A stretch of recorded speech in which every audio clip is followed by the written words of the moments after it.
အားလုံးပဲမင်္ဂလာပါချန်ချန်လေးကနေကြိုးစိုးလိုက်ပါတယ်အခုတင်ဆက်ပေးမှာကတော့အိမ်ငွေတရိษံလေးတစ်ကောင်ကနေမိသားစုတစ်ခုလုံးအတွက် Techland ဗီယာအိမ်မက်ဆိုးကြီးချစ်လာစေမယ့် Primate ဆိုတဲ့ horror thriller ဇာတ်ကားပဲဖြစ်ပါတယ်ဘလို့တီးထိပ်ပြင်ပူစရာတွေဆက်ဖြစ်မလဲဆိုတာအတူတူကြည့်ရှုလိုက်ရအောင်ဗျ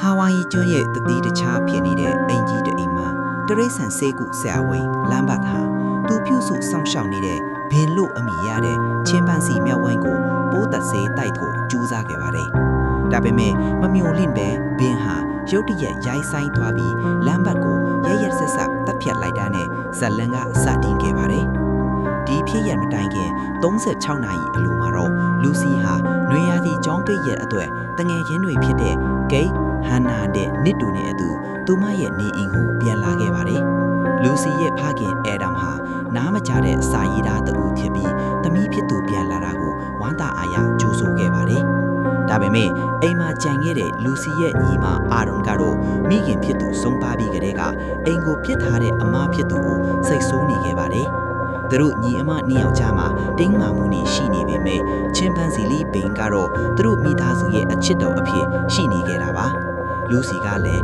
ဘိန်အတော့အယုတ်လေးတွေလက်ဆောင်ပေးပြီးဂယူဆိုင်ခဲ့ပါတယ်။ဒါပေမဲ့ဒီအေးချမ်းမှုဟာခဏတာပဲဖြစ်ပြီးဘင်းဟာတစီတစင်းနဲ့ထိမ့်မနိုင်တိမ်မနိုင်ဖြစ်လာခဲ့ပါတယ်။ညဘက်မှာတော့ဘင်းဟာအိမ်သားတွေကိုစတင်တိုက်ခိုက်ပါတော့ပါတယ်။ Nick နဲ့ Lucy တို့ကဘင်းကိုကျိုးနဲ့ချီပြီးထိမ့်မှုကြိုးစားပေမဲ့ဘင်းရဲ့ခွန်အားကိုမရှင်နိုင်ခဲ့ပါဘူး။ဘင်းဟာတာမန်မြောက်ဝိုင်တစ်ကောင်ချက်ပိုပြီးကြမ်းတမ်းနေသလိုသူ့ရဲ့မျက်လုံးတွေကလည်းသွေးစာနေတဲ့ပုံစံသိနေပါတယ်။ဟန်နာဟာကြောက်လန့်တကြားလဲကားထဲကိုပြီးဝင်ပုံအောင်ပြီး911ကိုအကူအညီတောင်းခဲ့ပေမဲ့သူမရောက်နေတဲ့နေရာရဲ့လိပ်စာကိုတေချာမပြောနိုင်ခဲ့ပါဘူး။အဲ့ဒီအချိန်မှာပဲဘင်းဟာကားမန်းကိုခွဲပြီးဟန်နာကိုကားထဲကနေဆွဲထုတ်ကရက်ဆက်ဆက်တတ်ထည့်လိုက်ပါတော့တယ်။လူစီဟာသူမရဲ့တငယ်ချင်းအသက်ခံရတာကိုမြင်လိုက်ပြီးထွက်ပြေးဖို့ကြိုးစားရင်းဖန်ခွဲစနေမိပြီးခြေထောက်မှာဒဏ်ရာအပင်းထန်ရသွားပါတယ်။ဘင်းဟာလူစီကိုပါထပ်မံတိုက်ခိုက်ပြီး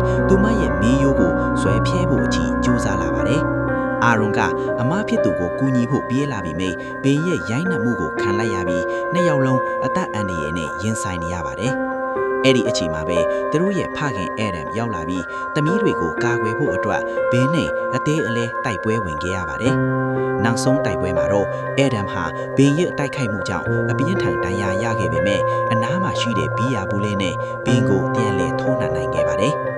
အားလုံးအားအင်ကုန်ခန်းနေတဲ့အချိန်မှာရဲတပ်ဖွဲ့နဲ့လူနာတင်ကားတွေရောက်ရှိလာပြီးကြံရစ်သူမိသားစု3ယောက်ဟာဒဏ်ရာတွေနဲ့အတူတယောက်ကိုတယောက်ဖတ်ထားရင်းဒီကျောင်းမထွက်ကောင်းတဲ့ညာကြီးကိုကြော်ဖြတ်နိုင်ခဲ့ကြပါတယ်။ဘင်းရဲ့တောင်းကျမ်းမှုဟာနှီးကုန်းချုပ်သွားပေမဲ့သူတို့မိသားစုအတွက်တော့ဘယ်တော့မှမေ့လို့မရနိုင်တဲ့အမာတို့တစ်ခုဖြစ်ကြံရစ်ခဲ့ပါတော့တယ်